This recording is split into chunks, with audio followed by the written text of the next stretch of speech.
So Charlize, here at Fandango Movie Clips, you are our woman crush every day. Oh, wow. We want to know a little bit more about you in a segment called My First Time.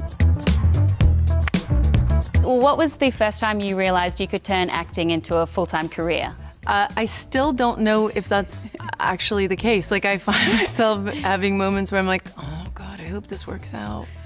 I still cannot believe this is my job. Like, this is actually what puts the food on the table and pays the rent. It's pretty awesome. Do you remember the first person who encouraged you as an actor?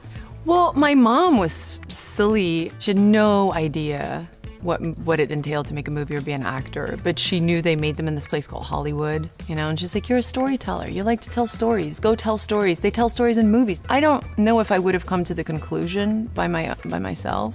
Wow. So I have to say she was kind of my first cheerleader. Do you remember the first actor you saw on screen who you've admired or you looked up to?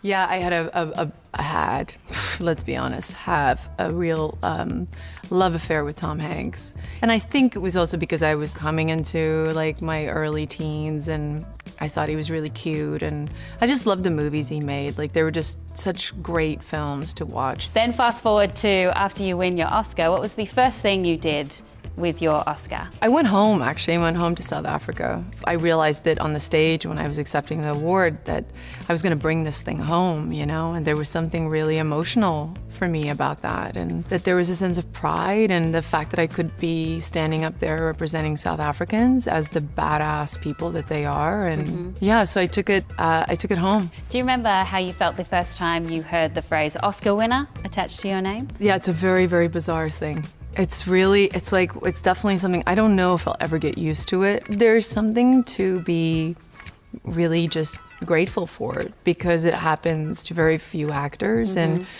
I think for me, the biggest thing was just realizing that, you know, you're not the best. It's that you've been given a great opportunity to shine. When I hear it, when I see it written, I always have a moment of like, you're a really damn lucky girl. What was the first time like when you got to say the iconic line in the previous movie, mirror, mirror on the wall? I remember being really worried about that because that's the one thing that was kind of very precise from the fairy tale, and my whole attempt was to try and really turn it on its head. And we came up with this really good idea that it was the fear of, you know, hearing the answer. And it made it for a really interesting, I thought, delivery of a line that we know so well that was really just always based on vanity. And what was it like the first time you heard you'd be back to play this character? Again, felt really fortunate because I tend to die in all the possibilities of franchises, and this was the one where they were okay to kind of figure out a way to bring me back. To start it off as a prequel was really helpful for me. It was nice.